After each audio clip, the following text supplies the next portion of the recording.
Hi guys, welcome everybody back to my channel. I'm here with you today on a video about why even give a damn. Why do we care about our credit? Why do we care about building a good credit rating? Why do we even care about interest rates and the money that we pay on all of our loans and everything it is that we buy? I'm here to tell you and talk a little bit about it today. Having a good credit rating and establishing good credit, or having a rating that's strong enough to allow us better interest rates and better borrowing power on the loans and things that we apply for, is very, very important. Because whenever we apply for anything, whenever we're trying to do anything when it comes to money, whenever we are trying to borrow anything, whenever we're trying to apply for anything, any type of credit cards, when we're trying to purchase cars, when we're trying to purchase homes, it affects us. Our credit rating and our credit worthiness affects us. It even affects us when we apply for jobs nowadays, right? And even car insurance, some other type of insurance, business insurance, homeowners insurance sometimes. Credit rating matters, and just any aspect when we're borrowing. And obviously, I can't even just say some, I can dare to say most of us are doing some borrowing at some point in our lives. Everybody, is borrowed for something, whether if it's a car, a home, or whatnot. Having that good, stronger credit rating makes such a big difference when it comes to the amount that we pay to borrow for that car, the amount that we pay to borrow for that home, or the interest that we're going to pay on credit cards when we actually use those credit cards, when paying the interest on them. We pay substantially more when our credit rating or worthiness is weaker. So good credit rating being 680 above, 700 plus being the strongest credit ratings. Anything over 740 plus, you tend to get the better or best interest rates that are offered out there. And then you have your credit ratings under 650, under 620, and definitely under 600 being where you're going to be exposed to the more higher, more riskier interest rates and things like that. I just, went over several things in several ways that we borrow in which our credit worthiness is going to affect how we borrow those things greatly.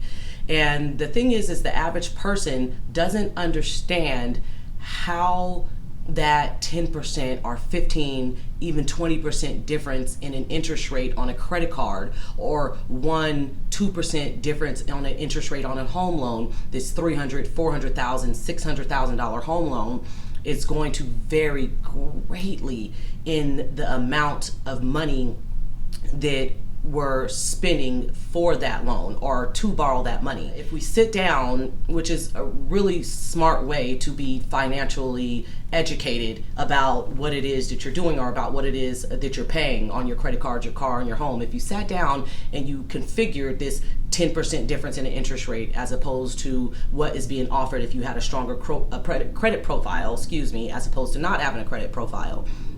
When you sit and you do the math on that, you're literally talking about hundreds of dollars a month across all of your accounts, across all of your credit cards, your homes or your cars or anything else that you may be borrowing. This could be furniture, financing furniture, or what do people do? People finance appliances, or I don't know. There's a lot of different scenarios in when we need to borrow money. If you sat down and went through individually all of these accounts, you'll quickly realize how much money you're just paying in interest every single month.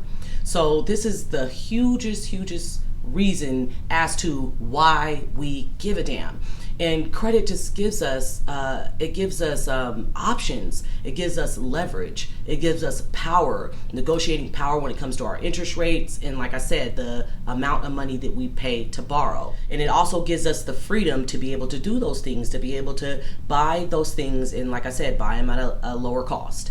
There's many different factors to go into a stronger credit rating, like your credit mix, like your debt ratio, huge one, debt ratio, recent inquiries, your collections and or public records on the credit report, those to name a few.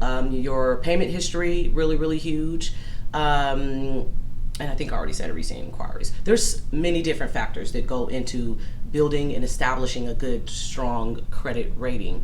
And I'll talk about those and go in more depth on all those topics and the different factors that make up our credit rating in another video, but just want to kind of go over a few things that do make up us having that really, really strong credit factor. Even when it comes to starting a business, which I'm going to be talking a lot about, I am a true believer in having your side income or having something that you do that's just your own and having a business. The benefits to having a business and having that under your belt way outweighs. Even it benefits you even if you may not necessarily be making money and earning what you need to earn yet from that business. There's still so many benefits that you can take from owning the business and having that. I'll save all the details for that for another video, but even when it comes to starting and establishing a business, a good, strong credit rating will be able to get us in there and be able to do it much, much faster. Of course, you can start a business without a good credit rating, and we'll be talking about all that stuff on this channel.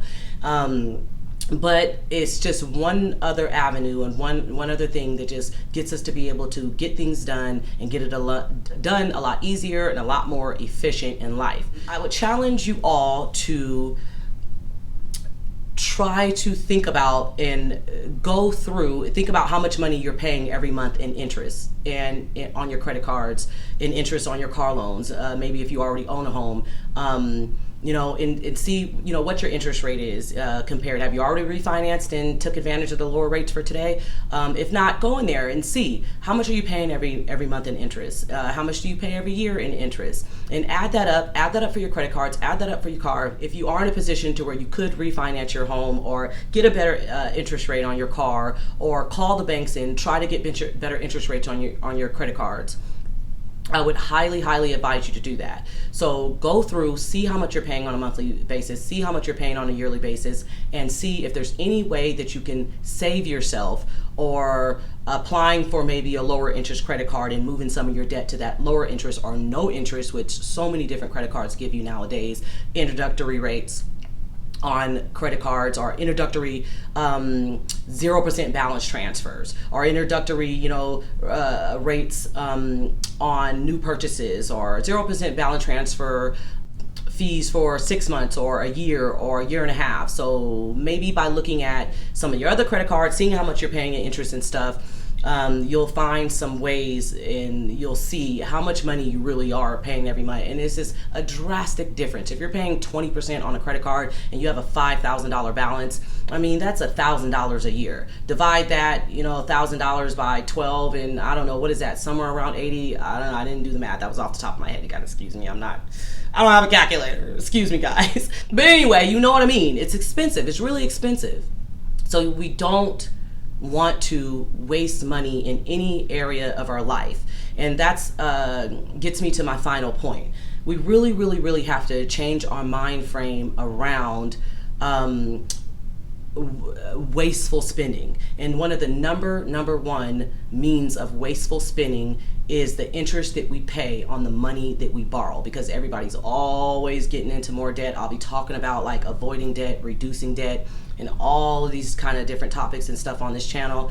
But everybody, I shouldn't say everybody, most are really, really busy acquiring debt. And it's the number one most wasteful spending that we accrue as an adult, is the money, the cost that we pay to borrow the money that we borrow from the banks. It's just our money. We need everything that we can get to put towards our investments and to put towards assets and growing our wealth and growing our money.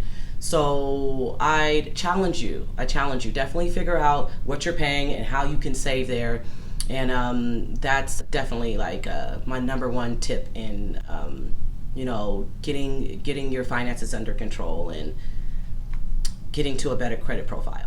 I'm gonna go ahead and wrap up that video. I hope you guys liked it. I hope that I gave you some understanding as to why our credit rating, or establishing a good credit rating, is so important. It matters. It matters in every single aspect of our life, like when it comes to our finances. A good credit rating, good strong credit rating And I can't wait to talk about the different aspects of the different aspects of that credit rating and how to improve the credit rating. So I'll save that for the next one. I won't talk to you for too long, hold you up for too long. If you found value in that, please consider subscribing and like the video, and I will see you guys on the next one. Thank you so much for watching. Have a good night. Bye.